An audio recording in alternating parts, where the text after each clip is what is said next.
आज अनेक वेळा असं लक्षात येतं की पालक स्वतःच्या राहिलेल्या स्वप्नांचा उपयोग करून आपापल्या विद्यार्थ्यांच्या डोक्यावर तो लादण्याचा प्रयत्न करतात. मला आंबे आणायचे होते किंवा मला माझ्या आयुष्याचा आंब्याचा वृक्ष करायचा होता म्हणून मी त्या सीताफळाच्या झाडाला आंब करायचा प्रयत्न करतो आणि त्यासाठी आवश्यक असणारी सगळी आर्थिक यंत्रणा मी बरेच वेळा देतो. तुम्हाला मार्केटचा अनुभव नाही, तुम्ही डोळे झाकून जर त्याच्यावर सही केली, कागद बाहेर पाठवला, तर बाहेरचे लोक म्हणतील की अरे हे कुठून MBA करून आलेत. आपल्याकडे एक म्हण होती, उंटावरून शेळ्या हाकू नका, ती इथे लागू होते. त्यामुळे ऑफिसमध्ये तुम्ही केव्हा बसाल, जेव्हा तुम्हाला या सगळ्या मार्केटचा अनुभव असेल आणि तुम्हाला नुसतंच बसल्या जागून कळलं पाहिजे की तुमचा कुठला माणूस कुठल्या कामावर आहे आणि तो खरंच काम करतोय की नाही. आपल्याकडं विद्यार्थ्यांच्या मानसिकतेमध्ये प्लेसमेंटचा फोकस असतो, तो असलाही पाहिजे, परंतु फक्त प्लेसमेंट डोळ्यासमोर ठेवून काम करण्याची गरज नाहीये.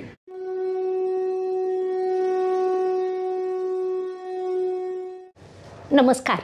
आपण 21व्या शतकात वाटचाल करीत आहोत. आजचं शतक, आजचे युवक ही एक खूप मोठं चॅलेंज घेऊन वाटचाल करीत आहेत. 21व्या शतकात माणसांना योग्य मार्गदर्शन मिळालं तर तो दैदिप्यमान यश देखील गाठू शकतो. आणि आज विज्ञान, इंजिनिअरिंग, डॉक्टर, मेडिकल हे सगळे सेक्टर असताना त्याच्या बरोबरीने किंबहुना त्याहूनही पुढे एक सेक्टर येत आहे, ते म्हणजे MBA. आपल्याकडे आपल्या चॅनलवर अनेक जातक येत असतात शैक्षणिक मार्गदर्शन घेण्यासाठी. अर्थात ज्योतिषीय दृष्टीने आपण जे मार्गदर्शन देतो ते वेगळं, परंतु शैक्षणिक क्षेत्रातील तज्ज्ञ व्यक्तीने जर तुम्हाला सांगितलं की शिक्षण, त्याचे विभाग, उपविभाग, प्रत्येकाचे होणारे फायदे, त्यातून मिळणारे चॅलेंजेस आणि त्यातून उभ्या राहणाऱ्या दिशा, तर आपल्या प्रेक्षकांना त्यांच्या पाल्यांसाठी किंवा प्रत्यक्ष स्वतःसाठी शैक्षणिकदृष्ट्या उत्तम दृष्टी मिळू शकते असं मला वाटलं. आणि म्हणूनच आपण आपल्या चॅनलवर विविध क्षेत्रातील तज्ज्ञ, दिग्गज व्यक्ती यांना आमंत्रित करीत आहोत. आणि आज मी तुम्हाला सांगते, मला खूप आनंद होतो आहे.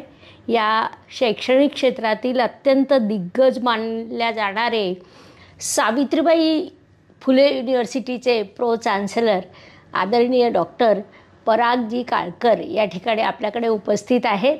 आणि ते तुम्हाला शैक्षणिक संदर्भात सर्व माहिती देणार आहेत की ज्याच्यातून तुम्ही तुमच्या पाल्याची योग्य दिशा ठरवू शकाल. डॉक्टर पराग काळकर सर या ठिकाणी आलेले आहेत. सर, तुमचं मनापासून स्वागत. धन्यवाद. माझ्याकडून, आमच्या चॅनलकडून, चॅनलच्या प्रेक्षकांकडून. सर, आपण 21व्या शतकात वावर करताना खूप चॅलेंजेस आजच्या तरुण पिढीला खूप जास्त आहे. म्हणजे आम्ही जेव्हा आमच्या पिढीचा विचार करतो तर आम्हाला आर्ट्स, कॉमर्स, सायन्स, फुल स्टॉप. काळ बदलला, सगळ्या गोष्टी बदलत गेल्या, तर आजच्या पिढीसमोर मोठे चॅलेंजेस आहेत, नक्कीच आहेत.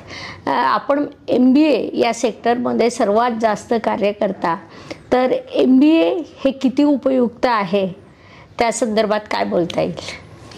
खरं म्हणजे कुठलंही तुमचं बेसिक ज्ञान किंवा ज्ञानशाखा तुम्ही घेतली असेल, परंतु त्याचा जेव्हा प्रत्यक्षात व्यवहारात वापर करायचा असतो तेव्हा जरी जैवतंत्रज्ञान असो किंवा अभियांत्रिकी असो किंवा आणखीन तुमच्यामध्ये एकंदर सायन्समधला कुठला अभ्यास केला असेल किंवा कलाच्या क्षेत्रात तुम्हाला जायचं असेल, परंतु ते जेव्हा व्यवहारात आणि व्यवसायात वापरायचं असतं तेव्हा व्यवस्थापन शास्त्राचं ज्ञान तुम्हाला आवश्यक असतं. म्हणजे त्याला अगदी आपल्या घरगुती याच्यापासून वित्तीय व्यवस्थापनापासून एखाद्या मोठ्या क्षेत्रामध्ये असलेल्या कंपनीच्या व्यवस्थापनापर्यंत अनेक क्षेत्रामध्ये या तऱ्हेचं स्किल हे खूप महत्त्वाचं झालं आहे.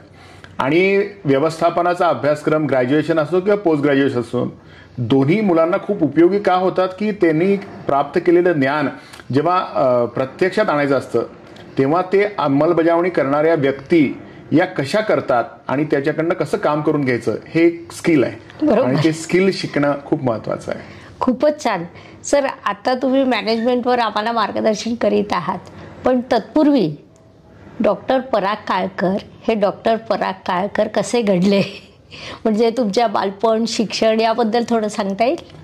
सगळं शिक्षण माझं खरं तर पुण्यातच झालं. गरवारे महाविद्यालयामध्ये गरवारे शाळेमध्ये मी शिकलो आणि त्यानंतर SP कॉलेजमध्ये ग्रॅज्युएशन आणि पोस्ट ग्रॅज्युएशन केलं आणि नंतर MMS ची डिग्री प्राप्त केली. त्यानंतर जेव्हा नोकरीला लागलो तेव्हा IIM मध्ये जाण्याची संधी आली. IIM अहमदाबादमधला जो फॅकल्टी डेव्हलपमेंट प्रोग्राम असतो तो प्रोग्राम पूर्ण केला आणि त्याच्यानंतर मग जास्त विचारांना गती मिळाली की एक वेगळ्या तऱ्हेचं व्यवस्थापन. म्हणजे तुम्ही पाहिलं असेल की भारतात या सगळ्या अभ्यासक्रमाची हिस्ट्री सुरू झाली ते भारतात असलेल्या परदेशी कंपन्या ज्या होत्या, मोठमोठ्या ब्रँडेड कंपन्या होत्या, त्या कंपन्यांचं व्यवस्थापन बघायला काही तज्ज्ञांची आवश्यकता होती आणि त्यातून या सगळ्या IIMचा किंवा असा जन्म झाला की ज्याला IIMला हार्वर्डनी नर्चर केलं किंवा अशा तऱ्हेचं काम झालं. परंतु नंतर असं लक्षात आलं की एवढा 140-45 कोटी लोकसंख्येचा देश, एक मोठा देश जेव्हा आपण चालवतो तेव्हा या सगळ्या देशाला अनेक व्यवस्था लागतात आणि त्या व्यवस्था चालवण्यासाठी किंवा त्या व्यवस्थांचं नियंत्रण करण्यासाठी 2 प्रकारची कामं असतात. एक प्रशासकीय काम असतात जे आपल्याकडे IAS IPS ऑफिसर करतात की जे आपल्या देशाचे कायदे आहेत, आपल्या देशाचे जे नियम आहेत किंवा आपल्या देशाची जे राज्यघटना आहे त्याच्या अनुसार या देशाचा कारभार सगळा चालला पाहिजे. त्याच्या व्यतिरिक्त व्यावसायिक क्षेत्रामध्ये आपल्याला अनेक प्रकारचे तज्ज्ञ लागतात. आपण आज ठरवलं की समजा एखादा महामार्ग तयार करायचा आहे, परंतु तो महामार्ग तयार करायला आज हजारो कोटी रुपयाची गरज पडते. त्याचा प्रकल्प तयार करायला कदाचित इंजिनियर उपयोगी पडू शकतो. त्याच्यानंतर त्याचा वित्तीय फायनान्स करायला शेवटी वित्तीय कंपनी येते. परंतु हा सगळा प्रोजेक्ट जेव्हा एंड टू एंड रन करायचा असतो तेव्हा तुम्हाला मॅनेजमेंट क्षेत्रामधल्या तज्ज्ञांची आवश्यकता असते. याचं कारण असं असतं की याच्यामध्ये अनेक स्टेक होल्डर असतात. एखादी परदेशी कंपनी, परदेशी बँक, एखादा देश स्टेक होल्डर असतो, राज्य सरकार स्टेक होल्डर असतं, स्थानिक शेतकऱ्यांची तुम्ही जमीन घेता त्यामुळे ते व्यवस्थापन आवश्यक असतं. त्यामुळे अनेक प्रकारच्या प्रशासकीय, आपण आता नवीन एक संकल्पना काढली की बिल्ड, ओन, लीज, ट्रान्सफर. आपण स्वतः बिल्ड करतो, एखाद्या कंपनीला देतो, ती ओन करते, त्यानंतर ती सरकारला सुपूर्त केली जाते. परंतु आता मेट्रो सारखा प्रकल्प आज पुण्यासारख्या महानगरामध्ये चालू आहे किंवा नागपूरमध्ये महानगरामध्ये चालू आहे. याच्यामध्ये अनेक लोकांचं वित्तीय व्यवस्थापन चालतं. शेवटी त्यांना त्यांचा पैसा परत मिळाला पाहिजे. त्यामुळे त्याचं जे काम करण्याची पद्धत आहे, ठराविक वेळेत काम करण्याची पद्धत, तज्ज्ञ लोक ऍक्च्युअल फील्डवर काम करतील, पण त्या कामाची रचना, संरचना, आराखडा आणि त्याच्याशी लागणारं मनुष्यबळाचं व्यवस्थापन हे करायला व्यवस्थापन तज्ज्ञाचीच आवश्यकता आहे. तुम्ही पाहिलं असेल की हे सगळी इथे मोठी कामं ही काही आपल्याला मनाला येईल तशी केली जात नाहीत किंवा सुपरवायझरच्या माध्यमातून केली जात नाहीत, परंतु त्या कामाचे एक विशिष्ट तुकडे केले जातात आणि प्रत्येक तुकड्याचं एक सिक्वेन्स ठरवलं जातं. सकाळी 100 कामगार जमतात आणि मग त्याचा सुपरवायझर ठरवतो काय करायचं असं होत नाही. त्याचं एक शेड्यूल केलं जातं. प्रत्येक ठिकाणचं शेड्यूल वेगळं असतं. वेगवेगळ्या टप्प्यामध्ये ते जबाबदाऱ्या वाटून दिलेल्या असतात. त्याचं सिक्वेन्स लावलं असतं आणि सॉफ्टवेअरच्या साहाय्याने त्याच्यावर नियंत्रण केलं जातं. मग त्याला जाणारा वित्तीय पुरवठा सुद्धा आज शेवटी प्रत्येक पैसा येणार असतो त्याला कोणाकडनं तरी येतो. त्यामुळे तो नुसताच आयडियल पडून चालत नाही बँकेमध्ये. त्यामुळे हा जो सगळा कॅश फ्लो आहे, वर्क फ्लो आहे, हे सगळं सांभाळणारी कोणतरी व्यक्ती, त्याला त्याचं डोमेन नॉलेज असेल, तो अभियांत्रिकीचा तज्ज्ञ असेल किंवा तो एखाद्या विषयाचा तज्ज्ञ असेल, अर्थतज्ञ असेल, परंतु त्याला हे सगळं इम्प्लिमेंट करण्याचं ज्ञान जे लागतं ते व्यवस्थापन क्षेत्रातून मिळू शकतं. अरे वा, म्हणजे सगळ्यांना एकत्रित आणणं, सुसूत्रीकरण करणं हे त्याचं काम. बरोबर.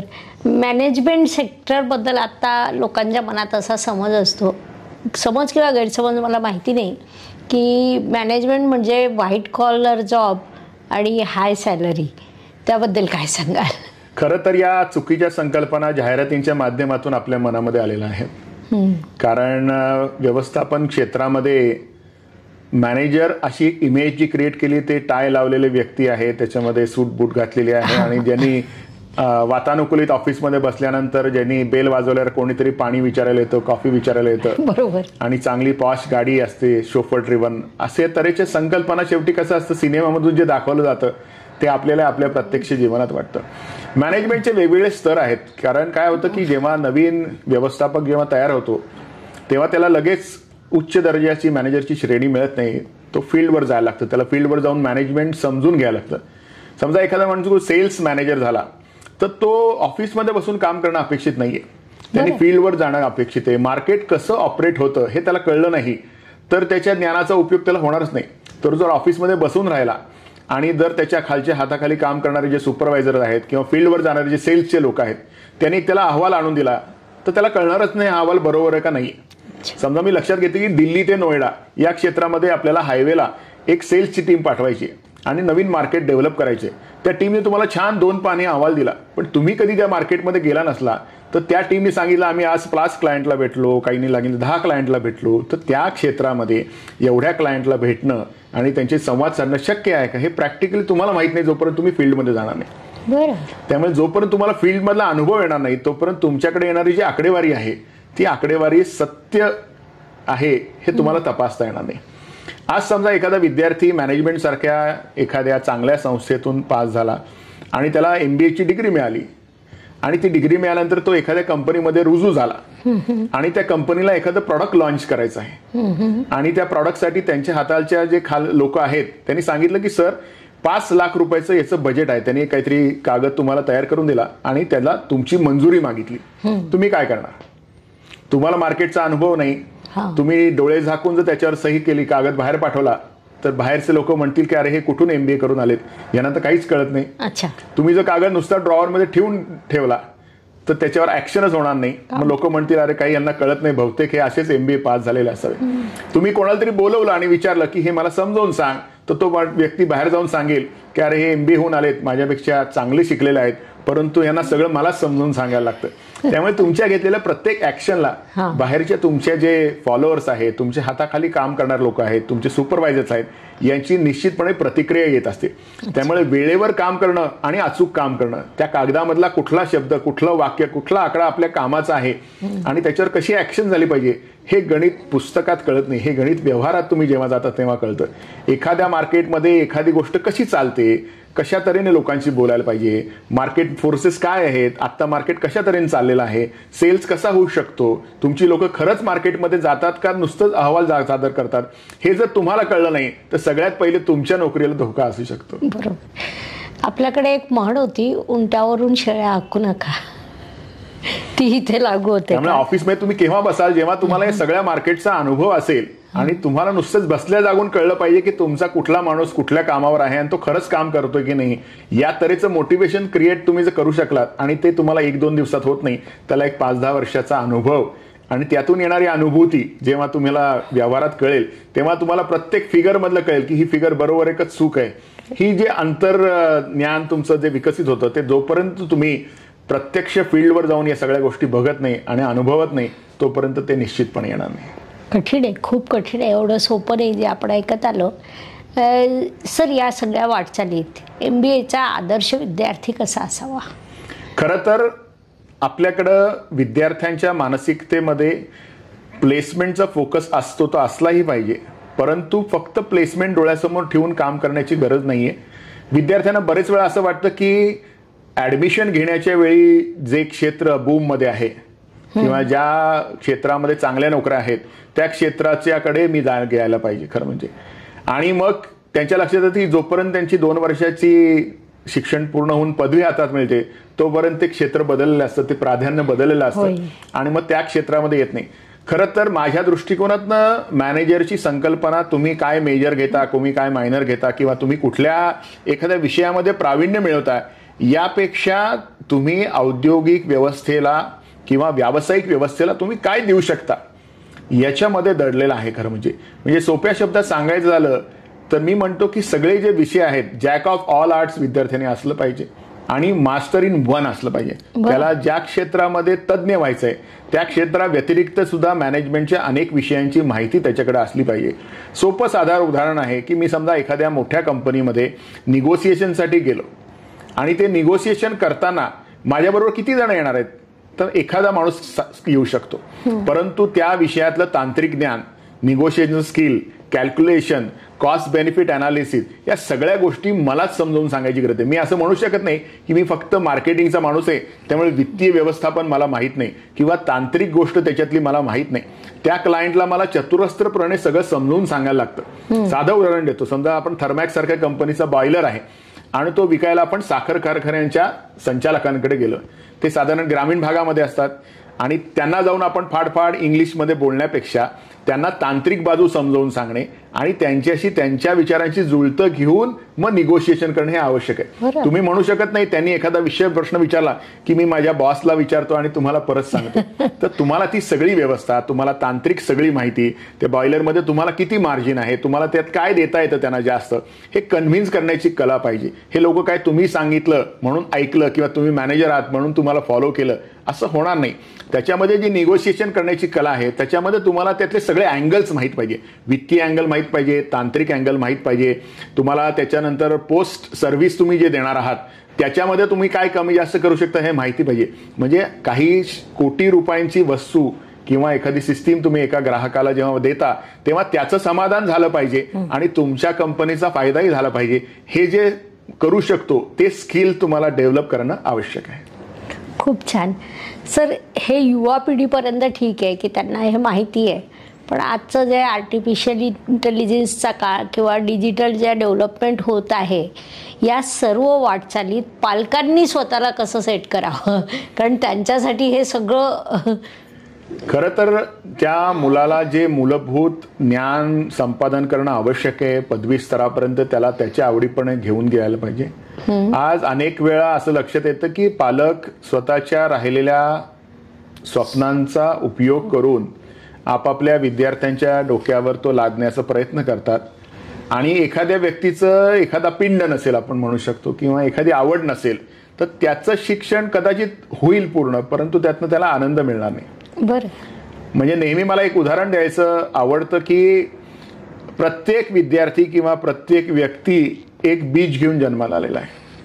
ते गुणांचं बीज आहे, ते स्किलचं बीज आहे, ते आवडीनिवडींचं बीज आहे. त्या बीजाला चांगला वृक्ष करणे हे आपल्या दृष्टीने महत्वाचं आहे. आपण ते न समजून घेता त्या बीजातनं मला जे पाहिजे ते अपेक्षित करतो आणि मग चूक होते. समजा एखादं लक्षात घेतलं की एखादं समजा आपण लक्षात घेतलं की आंब्याचं रोप आहे किंवा एखादं चिक्कूचं रोप आहे किंवा एखादं सीताफळाचं झाड आहे, तर माझ्या घरात समजा सीताफळाचं झाड किंवा त्या गुणधर्माचं एक वृक्ष जन्माला आला असेल तर ते मी समजूनच घेत नाही. मला आंबे आणायचे होते किंवा मला माझ्या आयुष्याचा आंब्याचा वृक्ष करायचा होता म्हणून मी त्या सीताफळाच्या झाडाला आंब करायचा प्रयत्न करतो आणि त्यासाठी आवश्यक असणारी सगळी आर्थिक यंत्रणा मी बरेच वेळा देतो की मी माळी नेमतो, मी सांगतो की याला आंबे आले पाहिजेत, तू काही कर. त्यानंतर लागलेली औषधं देतो जी आंब्याच्या झाडाला आवश्यक असतात, खतं देतो जी आंब्याच्या झाडाला आवश्यक असतात, परंतु चुकीच्या तऱ्हेची ट्रीटमेंट जर सीताफळाच्या झाडाला दिली तर त्याला सीताफळही चांगली येत नाही, आंबे येण्याचा प्रश्नच येत नाही. मग त्या मुलांच्या बाबतीत आम्ही दोष देतो की आम्ही त्याच्यावर खूप पैसा खर्च केला, आमची खूप स्वप्न होती. खरं म्हणजे आम्हाला समजून घ्यायला पाहिजे की प्रत्येक व्यक्ती ही स्वतंत्र व्यक्ती म्हणून जन्माला आलेली आहे आणि प्रत्येक काळामध्ये किंवा काळाच्या ओघामध्ये वेगवेगळ्या प्रकारची स्किल्स आवश्यक आहेत. त्यामुळे कशाने त्याला आनंद मिळू शकतो, त्याला ज्यात आनंद आहे ते फील्ड त्यांनी निवडलं. म्हणजे मॅनेजमेंटमध्ये मी सांगतो की खूप बडबड करायची आवड आहे, सारखं प्रवास करायची आवड आहे, लोकांना भेटायची आवड आहे, लोकांना समजून सांगायला आवडतं आणि कंटाळा येत नाही, मग मार्केटिंगमध्ये किंवा सेल्समध्ये जायला हरकत नाही. आकडेमोड करायला आवडते किंवा थोडंसं कॅल्क्युलेशन करायला आवडतो, फायदा तोट्याच्या गोष्टींचा जास्त विचार करतो, मग फायनान्स घ्यायला हरकत नाही. त्याच्यानंतर तंत्रज्ञानाची खेळायला माणसांची बोलायला आवडत नाही आपल्याला, बरेच वेळा आपण कॉम्प्युटरची जास्त रंगतो आणि त्याच्याशी रिलेटेड तुम्हाला काम करायला आवडतं तर IT सारखे क्षेत्र आहे. तर अशा तऱ्हेचं जे क्षेत्र तुम्हाला निवडायचं आहे त्यात तुमची आवड आहे का. मला जर फिरायचं असेल आणि मला समजा एका जागी बसून काम दिलं तर माझी घुसमट होणार आहे निश्चितपणे. त्यामुळे पालकांनी सुद्धा हा विचार केला पाहिजे की मुलाच्या वाढीमध्ये तुमच्या लक्षात येतं की तो कशात रमतोय, कुठे गुंगतोय, कुठे त्याला भान हरवतोय, कुठे त्याला वेळेचं भान राहत नाही. त्याच्याशी सुसंगत समजा त्याला शिक्षण दिलं. अनेक पर्याय शिक्षणाचे आज उपलब्ध आहेत आणि राष्ट्रीय शैक्षणिक धोरण आता जे लागू झालंय त्यांनी विद्यार्थ्यांना एकापेक्षा अनेक गोष्टी एकाच वेळी करता येणं शक्य, म्हणजे कॉम्बिनेशन करिअर ज्याला म्हणतो ते करणं त्याला शक्य आहे. त्यामुळे त्याच्यासाठी पालकांनी मानसिकता ठेवली पाहिजे. अमुकच कर आणि तमुकच करू नको असा आग्रह न धरता त्याला त्याच्या आयुष्याला दिशा मिळाली पाहिजे. माझं एक परवलीचं वाक्य जे नेहमी मी सांगतो की पालकांनो तुम्ही पालक व्हा, मालक झाले की गडबड होते.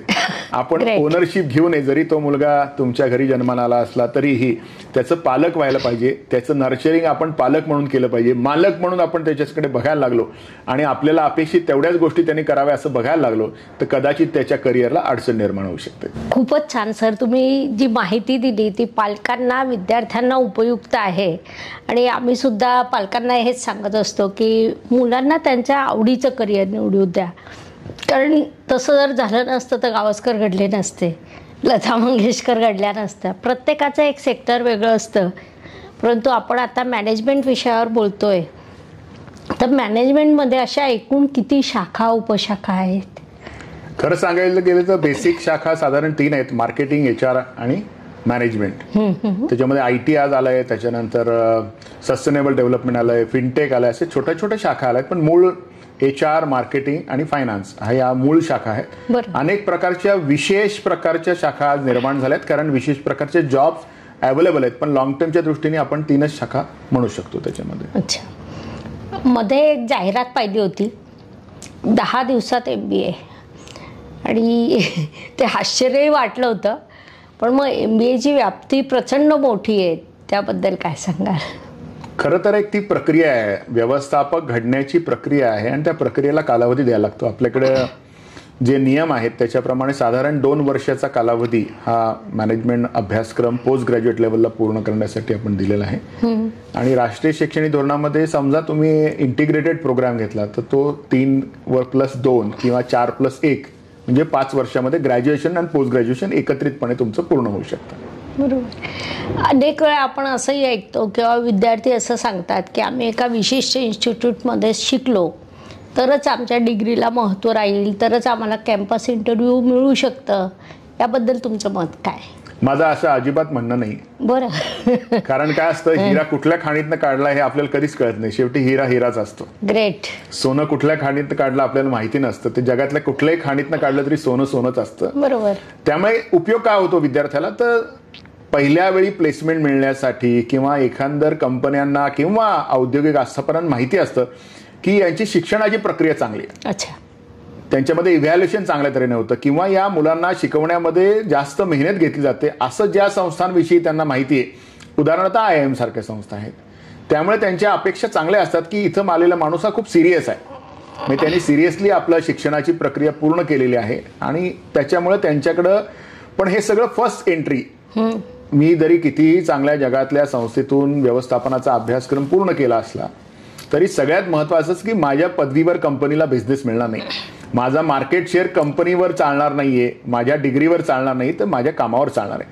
त्यामुळे मी काय कंपनीला रिटर्न ऑन इन्व्हेस्टमेंट देऊ शकतो. ठीक आहे, बघताना त्याने IIMचं प्रिफर केलं की त्यांना माहिती आहे की मुलगा सिरियस आहे किंवा चांगल्या नामांकित इन्स्टिट्यूटमधनं का करतात, तर थोडीशी एक चांगल्या तऱ्हेची प्रक्रिया त्यांनी राबवली असते. आपण म्हणतो की दर्जा असलेल्या NAC मानांकित किंवा ज्यांचा NAC NBA ॲक्रिडिटेशन झालेलं आहे अशा संस्थांचं प्राधान्य दिलं जातं, कारण तिथं थोडेसे शिक्षक चांगले असतात, शिक्षणाची प्रक्रिया खूप चांगली असते आणि इव्हॅल्युएशन ज्याला म्हणतो मूल्यमापन विद्यार्थ्यांचं खूप सिरियसपणे केलं जातं, मार्क वाटले जात नाहीत. त्यामुळे अशा तऱ्हेने बघण्याचं कंपन्यांचं की बाबा इथली मुलं सिरियस असतात. परंतु कितीही मुलगा कुठल्याही चांगल्या संस्थेतून असला आणि कंपनीला अपेक्षित रिटर्न देऊ शकला नाही तर निश्चितपणे कंपन्या काय भावनिक आहेत त्या व्यवहारात आणि व्यवसायात कोणालाही असं ठेवणार नाहीत की ज्याच्याकडून त्यांना अपेक्षित रिटर्न मिळत नाही. योग्य आहे. मध्यंतरी एक नाव खूप गाजलं होतं, MBA चायवाला. म्हणजे मॅनेजमेंट सेक्टर करून त्यांनी जे स्टार्टअप सुरू केलं आणि जी उंची गाठली, तर मॅनेजमेंट सेक्टरचा विद्यार्थी अशा पद्धतीने किती स्टार्टअप करण्याची संधी असते त्यांना? खरं तर विद्यार्थ्यांचा आजकाल ओढा नोकरीकडे जास्त आहे, स्टार्टअपकडे कमी आहे. खूप वेगळ्या प्रकारचे स्थानिक उद्योग आता कोरोनानंतर तयार करता येऊ शकतात, कारण तुमच्या बाजारपेठेची स्थानिक गरज प्रत्यक्ष वेगळी आहे. एका ठिकाणी बसून तुम्ही भारतभरातला व्यवसाय चालवू शकत नाही. त्यामुळे प्रत्येक ठिकाणची गरज तुम्ही लक्षात घेतली, माणसांची गरज, वस्तूंची गरज, व्यवसायांची गरज आणि सेवा क्षेत्र सगळ्यात महत्वाचं. तो MBA चायवाला सेवा क्षेत्रामध्ये आहे, त्यामुळे त्या लोकांच्या आवडीनिवडी पूर्ण करतो. त्याची काम करण्याची स्टाईल चांगली आहे आणि त्याचं ब्रँडिंग त्यांनी चांगलं केलंय. जसं आपण पाहतो की रामदेव बाबांच्या जे केसमध्ये त्यांनी योगाच्या माध्यमातून स्वतःचा एक ब्रँड निर्माण केला. पहिले प्रॉडक्ट नाही आणलं आणि त्या ब्रँडला साजेसं प्रॉडक्ट तयार केलं.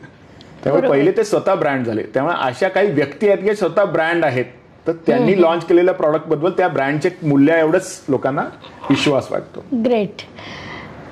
अलीकडे एक मोठं मार्केट म्हणजे शेअर मार्केट आहे की जिथे खूप युवकांना खूप मोठे स्कोप वाटतात, ते विविध पद्धतीने प्रयत्न करतात. तर शेअर मार्केटमध्ये व्यवसाय करण्यासाठी MBA सारखा एखादा कोर्स उपलब्ध आहे किंवा आपण करू शकतोय? फायनान्शियल मॅनेजमेंटचा कोर्स करू शकतो, परंतु त्याच्यामध्ये खूप तांत्रिक माहिती असणं आवश्यक आहे. आज शेअर मार्केट हे सगळं सॉफ्टवेअर ड्रिव्हन आहे, त्यामुळे त्याच्यामध्ये असलेल्या आकडेमोडीवर असलेलं ॲनालिसिस करणं किंवा त्याचा अभ्यास करणं ह्याच्यासाठी मनुष्यबळाची गरज नाही आहे. ऑटोमॅटिक सॉफ्टवेअर आपल्याकडे प्रचंड मोठ्या प्रमाणावर अवेलेबल आहे. परंतु जो आकडा तुमच्या समोर येईल किंवा जे आकडे तुमच्या समोर येतील एकापेक्षा अनेक, त्या आकड्यांचा अभ्यास करून त्याच्यावर प्रेडिक्ट करणं, ज्याला प्रेडिक्टेशन अनालिसिस म्हणतात, तुमचं माझ्या आवडीचं फील्ड असेल तर ते खूप महत्वाचं आहे. साधं सोपं उदाहरण सांगतो, समजण्याच्या दृष्टीने सोपं. आपण डॉक्टरकडे जातो आणि आपल्या साधारण एखाद्या सिम्पटम्स बघतो, डॉक्टरला काहीतरी शंका येते आणि मग तो सांगतो तुम्हाला की रक्त तपासणी करून घ्या. ती रक्त तपासणीचा जेव्हा आपला रिपोर्ट येतो त्या रिपोर्टमध्ये पॅरामीटर्स दिलेले असतात, तुमचे ऍक्च्युअल व्हॅल्युएशन दिलेलं असतं, तुमच्या वयोमानानुसार आणि तुमच्या स्त्री पुरुष आणि जे काय आहे त्याच्यानुसार काय अपेक्षित दिलं असतं आणि त्याच्यापेक्षा कमी किंवा जास्त आहे हे सगळं माहिती आहे, आपल्यालाही माहिती असतं. पण आपण डायरेक्ट जाऊन औषध घेत नाही फार्मसीमधून. तुमचं वय, तुमची पास्ट हिस्ट्री, तुमची फॅमिली हिस्ट्री, तुमची स्वतःची तब्येत, त्याच्यानंतर तुमच्याकडे दिसलेलं हे किती महत्वाचं आहे हे लक्षात घेऊन ते जे अनालिटिक्स तो करतो, तो जो अभ्यास डॉक्टर मनामध्ये करतो आणि मग तुम्हाला औषध देतो. त्याच तऱ्हेचा दुसरा पेशंट असेल तर कदाचित त्याला वेगळं औषध दिलं जाईल. बरोबर. त्यामुळे ते कसं आहे की ते अनालिसिस आहे. तसंच या वित्तीय बाजारामध्ये आहे. बॅलन्स शीट सगळीकडे उपलब्ध आहे, रेशो सगळीकडे माहिती आहे, पर्सेंटेज माहिती आहे, वेगवेगळ्या प्रकारची गणितं करून वेगवेगळ्या चॅनलवर तुम्हाला माहिती की अनेक प्रकारचे ग्राफ्स येतात त्याच्यामध्ये आणि त्याचं काय प्रेडिक्शन आहे ते पण कळतं. पण याचा अर्थ प्रत्येकाचं ठोकताळे यशस्वी होतात असं नाही. तो अभ्यास लागतो की त्याचा ज्याला असतो एका आकड्याच्या दुसऱ्या आकड्याने असलेलं परस्पर संबंध भविष्यामध्ये कसं येऊ शकेल. त्यामध्ये अनेक गोष्टी आहेत. वित्तीयमध्ये आज आलेली बातमी आहे, एखादं केंद्र सरकारचं धोरण आहे, जगभरामध्ये चाललेल्या गोष्टी आहेत, अशा अनेक गोष्टी आणि ते आकडेवारी, कंपनीचे फ्युचरिस्टिक प्लॅन आहे, त्यांची इन्व्हेस्टमेंट आहे, त्यांचा ऍक्च्युअल परफॉर्मन्स आहे, अशा अनेक 5-10 गोष्टी एकत्रित मनामध्ये विचार करून प्रेडिक्शन केलं जातं. ती व्यक्तीची खासियत आहे. त्यामुळे हे प्रेडिक्शन तुम्हाला मशीनवरनं घेऊन सांगायचं नाहीये. मशीन तुम्हाला सगळं कॅल्क्युलेशन करून देईल, पण प्रेडिक्शन करण्याची मानसिकता ही फक्त मनुष्याच्या बुद्धीमध्ये आहे आणि ते मिळवण्याचं सामर्थ्य तुम्हाला अभ्यासाने येतं. बरं. तुमच्या क्षेत्रामध्ये जेव्हा तुम्ही हजारो लोक बघतात तेव्हा तुम्हाला प्रेडिक्टिव्ह अनालिसिस होतो, नाही तर सॉफ्टवेअर सुद्धा या सगळ्या गोष्टी देऊ शकतं. त्यामुळे हा सगळा विषय जो आहे तो सगळा अभ्यासाचा विषय. तुम्ही अभ्यास करून जेव्हा हजारो प्रकारच्या कंपन्यांची बॅलन्स शीट सातत्याने बघाल, विचार कराल आणि त्याच्यावरची तुमची गणितं किती परफेक्ट अँड ॲक्युरेट येतात त्याच्यावर तुमचं एक्सपर्टीज ठरलेलं असताना अशा एक्सपर्टीजला खूप चांगल्या तऱ्हेने कंपनी, कारण शेवटी काय सगळ्यांना आकडेच माहिती आहेत ना, पण कुठला आकडा कसा बघायचा आणि तो कशाच्या कॉन्टेक्स्टमध्ये बसायचा त्याच्या बॅकग्राऊंडला, त्याच्यावर व्यक्तीचं स्पेशलायझेशन ठरलेलं असतं. आपण शिक्षण पद्धतीत बदल करताना आता जे नवीन तंत्र आलेले आहेत, एक तर AI आणि मशीन लर्निंग, जसं तुम्ही आता मशीन लर्निंगवर बोललात, तर याच्यात सिलेबसमध्ये काही बदल केलात का? नाही, आता कसं होतं, आता किंवा पुढच्या काळामध्ये टप्प्याटप्प्याने जी कामं रिपिटेटिव्ह दर्जाची आहेत, सातत्यपूर्ण करण्याची आहेत किंवा ज्याला फार काही माइंड लागत नाही अप्लाय, ती सगळी कामं आपण हळूहळू यंत्राकडे देतोय. आपला आज बँकिंग क्षेत्र हा आपण यंत्राकडे देतोय. त्याच्यामध्ये कुठलेही ट्रान्झॅक्शन, आज तुम्ही पाहिलं असेल की तुम्ही लेजर नावाची हिरव्या रंगाची मोठी पुस्तिका बँकेमध्ये अस्तित्वात नाहीये, कारण तुमच्या मोबाईलवरनं तुम्हीच टाईप करता.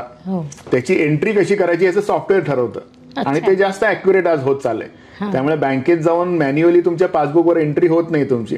तर तशाच तऱ्हेने आर्टिफिशियल इंटेलिजन्सच्या माध्यमातून एखाद्या मनुष्याच्या बिहेवियरचा अभ्यास करून पुढच्या बिहेवियरचं प्रेडिक्ट करण्याचं तंत्रज्ञान हळूहळू विकसित होतंय, आणखीन चांगलं होईल. ह्याच्यामध्ये ॲक्युरेसी काय मी तुम्हाला सांगतो. म्हणजे साधं सोपं उदाहरण लक्षात घेतलं की समजा माझ्या हाताला एखादं फ्रॅक्चर झालं आणि त्या फ्रॅक्चर पूर्वी काय व्हायचं की ते फिल्ममध्ये यायचं, आता ते डिजिटल स्वरूपात येतं. बरोबर आहे. मी डॉक्टर आहे, तर ते फ्रॅक्चर समजा मी एखाद्या सिस्टीमवर टाकलं की या सिस्टीममध्ये हाताच्या बोटाला झालेल्या फ्रॅक्चरची 5 लाख उदाहरणं उपस्थित आहेत. बरं. आणि त्याच्याबरोबर AIची सिस्टीम जर मी त्याच्यावर लावली तर या सगळ्या केसेसमध्ये माझ्या फ्रॅक्चरची जुळणारी आज डॉक्टर त्यांच्या मनाने ठरवतो की असं झालं असेल मग आपण अशी ट्रीटमेंट द्यायला पाहिजे. ती जास्त अचूक व्हायला शेवटी प्रेडिक्शन डॉक्टरच करणार आहे. अंतिम निकाल किंवा अंतिम विचार हा डॉक्टरचाच असणार आहे. त्याला सपोर्ट म्हणून ही AI सिस्टीम उपयोग करेल की अशा तऱ्हेच्या झालेल्या प्रश्नांना 10 चांगली सोल्युशन काय जगभरामध्ये ती मला मिळू शकतील आणि त्यातलं मला एक पिकअप करता येईल किंवा माझं स्वतःचं तर असेलच. त्यामुळे अचूकता व्हायला जास्त मदत होईल. बरेच वेळा आपण बघतो डॉक्टरकडे जातो, एखादं औषध आपल्याला डॉक्टर देतात आणि त्यानंतर आपण म्हणतो की मला पाहिजे तसं गुण नाही आला, मग तो डॉक्टर म्हणतो हे नको, याच्याऐवजी दुसरं औषध बदलून घे. अशी वेळ पुढच्या काळामध्ये येणार नाही, कारण यंत्रणा तुम्हाला जास्त सपोर्ट चांगल्या तऱ्हेचा करणार आहे AIच्या माध्यमातून. निर्णय शेवटी त्या क्षेत्रात तज्ज्ञांनाच घ्यायचे असतात, परंतु त्या तज्ज्ञांना जर डेटाचा बॅकअप मिळाला जास्त ॲक्युरेटली, आणि जगभरातल्या आपण पाहिलं असेल की अनेक प्रकारे पूर्वी ब्रेक फेल झाल्याचे अपघात घडत असतात. गेल्या काही वर्षात आपण ऐकलंच नाही, कारण या प्रत्येक चुकांचा अभ्यास केला गेला आणि त्या चुकांवर उपाय शोधला गेला. त्यामुळे यंत्रामध्ये सुधारणा होत गेली आणि त्यामुळे अशा तऱ्हेचे प्रश्नच उद्भवू नयेत अशा तऱ्हेचा एक विचार केला गेला. त्याच्यासाठी AI/ML, पण शेवटी मनुष्याची निर्णय क्षमता ही तुम्ही कोणालाही रिप्लेस करू शकत नाही. आज जेव्हा मोठ्या पदावर बसणारे माणसं 1,000 कोटीची कॉन्ट्रॅक्ट साईन करतात तेव्हा तो निर्णय त्यांचा असतो. बाकी डेटा सपोर्टिंगला सगळ्यांनाच असतो, पण तो निर्णय जेव्हा मी व्यक्ती म्हणून घेतो, मॅनेजर म्हणून घेतो, मी व्यवस्थापकीय संचालक म्हणून घेतो, तेव्हा त्या निर्णयाचे दोन परिणाम असू शकतात. एक तर काही कोटींचा मला फायदा होईल किंवा कदाचित नुकसानही होऊ शकेल. त्यामुळे तो निर्णय घेण्याची क्षमता ही मनुष्यामध्ये आहे आणि ती खूप आवश्यक आहे आणि ती व्यवस्थापनाच्या शिक्षणातून येऊ शकते. ग्रेट. आज तुम्ही वारंवार बोलताना हे सांगताय की सगळ्यात शेवटी मानवी निर्णय महत्त्वाचा. म्हणजे कितीही यंत्रणा विकसित झाल्या तरी शेवटचा निर्णय हा माणसाचा आहे आणि त्यासाठी शिक्षण, परिश्रम हे सगळे विद्यार्थ्यांनी अवश्य करावे, तरच ते तिथपर्यंत पोहोचू शकतात. MBA शिकणारे विद्यार्थी त्यांच्या व्यवस्थापन कौशल्याचा उपयोग स्वतःच्या आयुष्यावर करू शकतात का? खरं म्हणजे वेळेचं व्यवस्थापन हा सगळ्यात पहिला पार्ट आहे. 24 तासाची आजच्या तरुणाईची जर वेळ काढली तर तुम्हाला लक्षात येईल की किमान 1/3 ते 1/4 वेळ त्यांचा सोशल मीडियावर जातो. आणि स्पॅन ऑफ अटेन्शन हा इश्यू किंवा हा प्रश्न अनेक तरुणांच्या आयुष्यामध्ये लक्षात घेतो आणि त्यामुळे निर्णय घेण्याची क्षमता आमची कुठेतरी शेक होते. आज आपण सगळ्यांनी लक्षात घेतलं पाहिजे की बाकी सगळी यंत्र किंवा बाकी सगळी सभोवताली असलेली जी मायाजाल आपण म्हणतो, ते सगळे लोक तुम्हाला सजेस्ट करतात त्यांच्याकडे असलेल्या उपलब्ध डेटावरून, परंतु त्याच्यात अंतिम निर्णय हा आपण घ्यायचा असतो. हे सगळं करत असताना लक्षात येतं की माझ्या इमोशन ज्या असतात, माझ्या भावना ज्या असतात, यंत्राला भावना नाहीत. यंत्र फिजिकल काम करू शकतो, यंत्र वजन उचलू शकतो, बरोबर, यंत्र मेंदूला रिप्लेस करू शकतो, हृदयाला नाही आणि भावनेला नाही. त्यामुळे माणूस म्हणून आमचं जे वेगळेपण आहे, काही निर्णय घेण्याच्या मागचा जो समाज जीवनाच्या अंगाचा असलेला अभ्यास आहे, जो विचार आहे आपल्याला, तो यंत्र करू शकत नाही. यंत्र मागच्या 10 निर्णयांचा अभ्यास करणार आणि 11वा निर्णय तुम्हाला देणार. त्यामुळे यंत्राची मदत फक्त आपल्याला होणार आहे निश्चितपणे. त्यामुळे या सगळ्या बदलामध्ये माझा भावनिक कोशण कुठे हरवत नाही ना, हे आपण तपासलं पाहिजे. आज असं लक्षात येतंय की या सगळ्या यंत्रणा ज्या आहेत आपल्या भोवताली चालणाऱ्या किंवा आपण म्हणतो समाज माध्यमांचं जे आता जाळं विणलं जाते, ते इतकं प्रभावी होतंय दिवसेंदिवस की कुठल्या भावना माझ्या आहेत आणि कुठल्या भेसळ जाणलेल्या आहेत हेच आम्हाला कळत नाही. आणि त्यामुळे तुमच्या निर्णयामध्ये स्वतःच्या भावना आणि स्वतःचा विचार असणं महत्वाचं आहे. कुठल्या विचारांची भेसळ झाली तर आश्चर्य वाटत नको. सगळ्यात सोपं उदाहरण जे मला नेहमी द्यावंसं वाटतं की आपण हल्ली गुगल मॅपचा सहज वापर करतो आणि आपण इतके त्याच्यावर डिपेंडंट झालोय तर गाडी जरी आपण पाण्यात जरी गेली तर आपल्याला गुगल मॅप प्रिय वाटतो. त्याच्यामध्ये चुका होऊ शकतात. त्यामुळे यंत्र हे काय सर्वस्व नाही किंवा तंत्रज्ञान हे सुद्धा सर्वस्व नाही. कधीतरी समजा गुगल मॅपने ठरवलं की 2 तास आपण गुगल मॅप बंद करून टाकायचं, तर निम्मे लोक आपल्या स्वतःच्या घरी जाणार नाहीत. याचं कारण असं की गुगल मॅपचं आपण मदत घेतो, परंतु हे करताना आपल्या घराच्या कोपऱ्यावरती कुठलं झाड आहे, कुठलं दुकान आहे किंवा काय आहे हे आपण बघतच नाही. कुठलं वळण आहे आपण फक्त मॅपच्या अनुषंगाने बघत असतो. त्यामुळे तंत्रज्ञानाचा वापर आपण पुरेपूर केला पाहिजे, जो आपल्या जीवनाला गती देतो, वेगवान करतो, परंतु त्याच्या अधीन व्हायला लागेल. त्याच्याशिवाय आपलं अस्तित्व धोक्यात येता कामा नये याची काळजी आपण सर्वांनी घेतली पाहिजे. खूपच छान सर. आजचं पॉडकास्ट खूप जास्त उपयुक्त ठरणार आहे, त्याबद्दल वादच नाही. सर, आजचा विद्यार्थी वर्ग तुमच्या सर्वाधिक संपर्कात असतो. त्या विद्यार्थ्यांचे चॅलेंजेस, त्यांची व्यस्त, त्यांचे रील्स किंवा आता तुम्ही जसं म्हणालात सोशल मीडिया आणि त्यांच्या अधीन ते ज्या पद्धतीने जात आहेत, या सर्वांवर आपण काही करू शकतो का? नाही, मला सगळ्या तरुण वर्गाला असं सांगावं असं वाटतं की आज यंत्र आणि मानवामध्ये जो फरक आहे तो फक्त भावनांचा फरक आहे. ब्रेन मॅपिंग आता करता येतं, ब्रेनचा अनालिसिस करता येतो, बिहेवियरल अनालिसिस करता येतो, पण भावना समजून घेणं आजपर्यंत यंत्राला शक्य झालं नाही. तुमच्या बाकी सगळ्या गोष्टी यंत्र मानव करू शकतो. आज ते तुम्ही करू नये याच्यासाठी जगभरात भरपूर प्रयत्न होत आहेत. त्यामुळे आपल्या भावनांवर आपलं नियंत्रण आहे का हे केव्हा तरी आपण तपासून बघितलं पाहिजे आणि हे खूप महत्वाचं आहे. माझ्या दृष्टिकोनातनं भारत हा तरुणांचा देश आहे किंवा आपण डेमोग्राफिक डिव्हिडंड म्हणतो, ते खूप महत्वाचं आहे आपल्याला की आपण आज तुम्ही पाहिलं असेल की आजच्या सकाळमध्ये पूर्ण पानाची जाहिरात आहे. जगामधला जर्मनीमधला एक देश पूर्ण तुम्हाला नोकरी द्यायला तयार आहे, तुम्हाला काय पाहिजे सवलती द्यायला तयार आहे. त्यामुळे भारतातल्या चांगल्या तरुणांना जगभरामध्ये आज डिमांड आहे, कारण आपण सिन्सिअर आहोत, आपण हार्डवर्किंग आहोत, आपण मेहनती आहोत, आपण प्रामाणिक आहोत आणि हे जगामध्ये प्रूव्ह झालेलं आहे. त्यामुळे आपण याच्याबद्दल विश्वास बाळगायला हरकत नाही. वेगवेगळे देश आता तुम्हाला आवाहन करतायत एक पान जाहिरात देऊन की तुम्ही त्यांच्या देशाचे नागरिक व्हा, तुम्हाला पाहिजे त्या सुविधा देतील, परंतु त्या देशाचं कार्यकौशल्य विकसित करण्यासाठी आपल्या देशातल्या तरुणांची मोठ्या प्रमाणावर गरज आहे. परंतु हे ताकद भारत विकसित होताना जेव्हा या सोशल मीडियामुळे काय अडचण निर्माण होते, माझ्या भावना मी केव्हा व्यक्त करायच्या तर माझ्या मनात असेल तेव्हा व्यक्त करायचा. आज समजा सकाळी माझ्या आईने चांगला ब्रेकफास्ट केला असेल किंवा माझ्या बायकोनी चांगला ब्रेकफास्ट केला असेल तर मी तिला थँक्यू म्हणायला सोशल मीडियाची गरज आहे का हो? तर नाही गरज. परंतु माझं काय होतं की जगामधलं कोणीतरी ठरवतं की माझ्या आईचा डीपी मी कधी ठेवायचा, माझ्या आईविषयी माझा आदर कधी वाढला पाहिजे, माझ्या वडिलांविषयी आदर कधी वाढला पाहिजे, माझ्या भावाविषयी आदर कधी वाढला पाहिजे, मी माझ्या मित्राला माझ्या भावना कधी शेअर केला पाहिजे. हे सगळं जगामधल्या कोणी ठरवायची गरज आहे की त्या माझ्या भावना आहेत. माझ्या भावना जर मी या सगळ्या सोशल मीडियाला सरेंडर केल्या तर सोशल मीडिया ते कंट्रोल करायला बसलीच आहे. आज फेसबुक सारख्या जे आहे सोशल मीडिया तुम्ही उघडलं आणि त्याच्यामध्ये बघितलं तुम्हाला वाढदिवस येतात, आपल्याला माहिती म्हणून देतात की आज तुमच्या कुठल्या फेसबुक फ्रेंडचे वाढदिवस आहेत. परंतु आता नवीन एक गोष्ट त्याच्यामध्ये ऍड झाली की त्या वाढदिवसाला तुम्ही काय विश करावं याचे 5 ऑप्शन येत आहेत आणि त्यातला एक तुम्ही चूज करायचं आहे. म्हणजे तुम्ही एवढाही विचार करू नये की आज तुमच्या मित्रमैत्रिणी ज्या फेसबुकवर आहेत त्यांना तुम्ही काय विश करावं यालाही ते ऑप्शन देते. उद्या समजा 5 वर्षांनी त्यांनी ते ऑप्शन बंद केले तर मला इतकी सवय लागलेली असेल की मला कळणार नाही की त्याला HBD म्हणतात का हॅपी बर्थडे म्हणतात. कारण माझी बुद्धी ही हळूहळू सोशल मीडिया कॅप्चर करायला बघते. इतक्या रेडीमेड गोष्टी माझ्या समोर येत आहेत की मला स्वतःचं मन आणि माझी बुद्धी अप्लाय करायला लागू नये अशा तऱ्हेची मला रिडंडन्सी म्हणतो. आमचं मन आम्ही वापरायचंच नाही, बाहेरूनच आम्हाला आम्ही समजा मागच्या बुधवारी समजा पिझ्झा खाल्ला असेल तर या बुधवारी घ्यावा याच्यासाठी बरेच प्रमाणची यंत्रणा काम करत असते. त्यामुळे त्याच्या अधीन जाणं आपल्याला आवश्यक नाही. माझी बुद्धी, माझे विचार, माझे निर्णय याला कुणीही तिसऱ्या व्यक्तीचं स्थान असू नये याची काळजी आपण घेतली पाहिजे. ग्रेटच. सर, MBA झालेल्या विद्यार्थ्यांना किंवा भविष्यात कोणकोणत्या सेक्टरमध्ये नोकरीच्या संधी मिळू शकतात? कारण की कितीही आपण म्हटलं तरी पालक विद्यार्थ्यांना शिकवतात ते नोकरीसाठी, विद्यार्थी शिकतात ते नोकरीसाठी, स्टार्टअपचे एक लिमिटेड लोक झाले. तर भविष्यात संधी कुठे कुठे निर्माण होणार आहेत? प्रत्येक क्षेत्रात खरं म्हणजे संधी आहे आणि ही संधी तुम्ही एखादं स्पेशलायझेशन निवडलं म्हणूनच मिळेल असं काही नाही. म्हणजे अनेक वेळा मार्केटिंगमध्ये स्पेशलाइज असलेले विद्यार्थी वित्तीय कंपनीमध्ये काम करतात किंवा वित्तीय याच्यात स्पेशलायझेशन असलेली मुलं ही ह्युमन रिसोर्समध्ये काम करतात.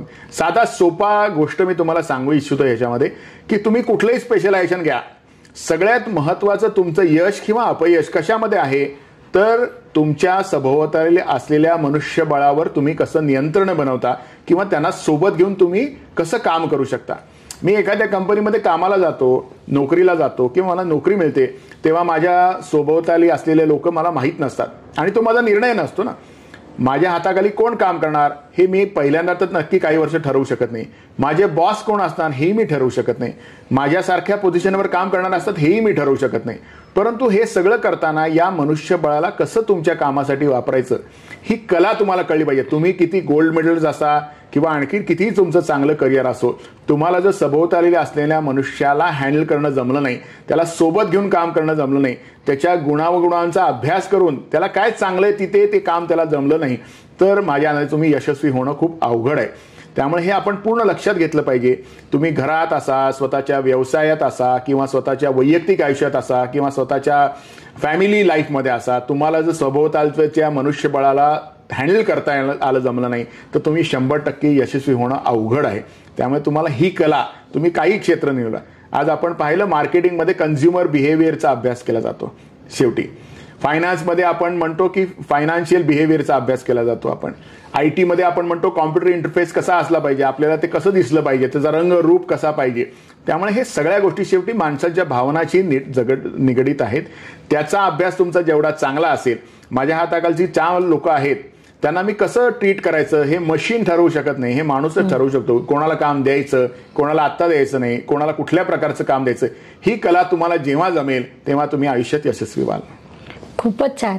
आता शेवटचा प्रश्न, आमच्या या चॅनलवर येऊन तुम्हाला नेमकं काय वाटलं? खरं म्हणजे आमच्या प्रेक्षकांना नेमकं काय सांगाल? तरुण विद्यार्थ्यांमध्ये आपला खूप स्कोप आहे. ज्याला आपण म्हणतो की जगभरातून आपल्याला आपण नेहमी काय बघतो की पेपरमध्ये येणाऱ्या जाहिराती बघतो किंवा आपल्या सभोवताली सकारात्मकता किंवा नकारात्मकता बघतो. माझ्या अंदाजे असं काही बघायची गरज नाही. तुम्ही 2 गोष्टी करा सगळ्यात प्राधान्याने. एक, तुमचं संभाषण, कम्युनिकेशन लिखित कम्युनिकेशन आणि तुमचं वाचन हे खूप चांगलं प्रगल्भ करायचा प्रयत्न करा.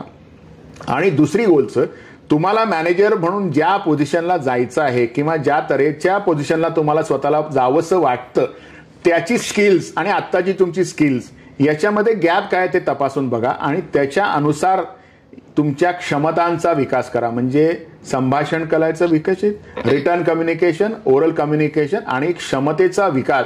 मॅनेजर व्हायच्या क्षमतेचा विकास हा आपोआप होत नाही, पदवी घेऊन होत नाही, डिग्रीच्या साहाय्याने होत नाही, नुसतंच एखाद्या स्पेशलाइज गोष्टीमुळे होत नाही.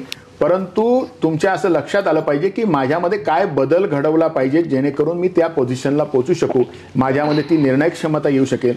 त्यामुळे आज तुम्हाला विद्यार्थ्यांना तुमच्या सभोवतालचे पालक आहेत, तुम्हाला समाज ऑब्झर्व्ह करतोय, तुम्हाला इतर विद्यार्थी ऑब्झर्व्ह करतायत, तुमचे शिक्षक ऑब्झर्व्ह करतायत.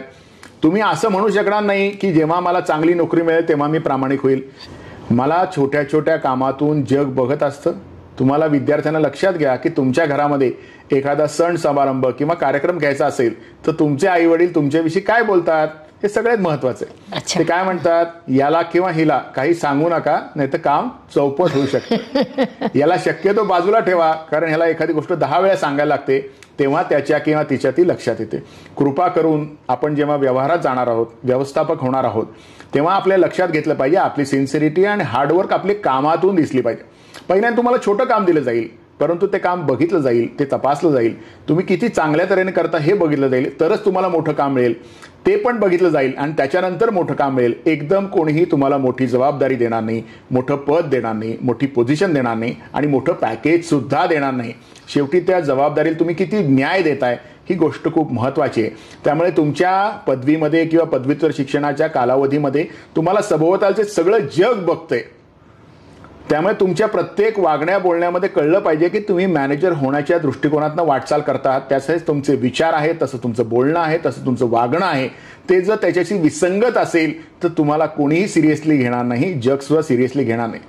आणि एक शेवटचं उदाहरण सांगतो की समजा तुमच्या वर्गातल्या 1-2 मुलांनी मोठं होऊन एक कंपनी काढली, CEO काढली. ते खूप चांगले मित्र आहेत तुमचे, 2 वर्ष तुमची अगदी घट्ट मैत्री होती, तुम्ही बरोच अनेक गोष्टी सोबत केल्यात. परंतु त्यांना जेव्हा चांगले व्यवस्थापकांची गरज लागेल त्यांना तुमचे गुणही माहिती आहेत आणि अवगुणही माहिती आहेत. समजा तुम्ही फक्त गंमत मस्ती मजेमध्ये त्यांच्या सोबत असाल तर कितीही मोठा तो व्यवस्थापक झाला आणि तुम्ही कितीही जवळचे मित्र असाल तर तुम्हाला चहाला बोलवेल, एखाद वेळी पार्टीला बोलवेल, परंतु तुम्हाला संधी देणार नाही. पण एखादा विद्यार्थी सिन्सिअर असेल, बरे त्याचा आणि त्या व्यक्तीचं जमत नसेल आणि त्यांनी पाहिलं असेल की 2 वर्षीय मुलगा हा खूप सिन्सिअर होता, हा खूप हार्ड वर्किंग होता, हा खूप व्यवस्थित काम करत होता, तर निश्चितपणे अशा विद्यार्थ्याला बोलवून संधी दिली जाईल. त्यामुळे तुम्ही जिथं असाल जगभरात कुठेही, तुम्ही जर चांगलं काम केलं, स्वतःच्या चांगल्या क्षमतेचा विकास केला तर जग तुम्हाला बोलवून नोकरीची संधी देईल. तुम्हाला बायोडाटा घेऊन लोकांपर्यंत जाण्याची गरज लागणार नाही. ते तुम्ही तुमच्या प्रत्येक कामातनं, दैनंदिन कामातनं, विचारातनं जर प्रूव्ह केलं तर तुमचे शिक्षकही सांगतील की या विद्यार्थ्याला तुम्ही घ्या, मी त्याची खात्री देतो, तो चांगला व्यवस्थापक होऊ शकतो. ग्रेट, खूपच छान. आज डॉक्टर पराग काळकर सर आपल्या चॅनलवर आले, त्यांनी आपल्याला जे मार्गदर्शन केलं ते अनमोल आहे विद्यार्थ्यांसाठी, पालकांसाठी. आणि आपण आपल्या चॅनलवर सातत्याने प्रयत्न करीत आहोत की मानवी आयुष्यात ज्या ज्या गोष्टींची गरज असेल ते ज्ञान तुमच्यापर्यंत पोहोचवावं आणि त्यासाठी पॉडकास्टिंगचा आपल्याला उपयोग होत आहे. सरांसंदर्भात तुम्हाला काही अजून प्रश्न असतील तर तुम्ही कमेंट सेक्शनमध्ये विचारू शकता. त्याहीपेक्षा महत्त्वाचं, अजून एखाद्या महत्त्वपूर्ण विषयावर जर तुमचे प्रश्न असतील तर ते सुद्धा विचारू शकता. आपण त्यावर देखील विविध पॉडकास्ट घेण्याचं सातत्याने प्रयत्न करूया. धन्यवाद. शुभम भवतु. जय ज्योतिष. नमस्कार. शास्त्राचा अभ्यास करण्यासाठी माझी मराठीतून 11, हिंदीतून 2 अशी पुस्तकं प्रकाशित झाली आहे. विशेष बाब म्हणजे मी स्वतः संशोधित केलेली ज्योती जोशी पद्धती अर्थात JJ पद्धती या विषयावर स्वतंत्र ग्रंथ उपलब्ध आहे, त्याचा देखील लाभ घ्यावा. यूट्यूबची कार्यप्रणाली ही मुख्यतः लाईक, शेअर आणि सबस्क्राईबवर चालते. Please like, share and subscribe the channel. धन्यवाद. शुभम भवतु. जय ज्योतिष.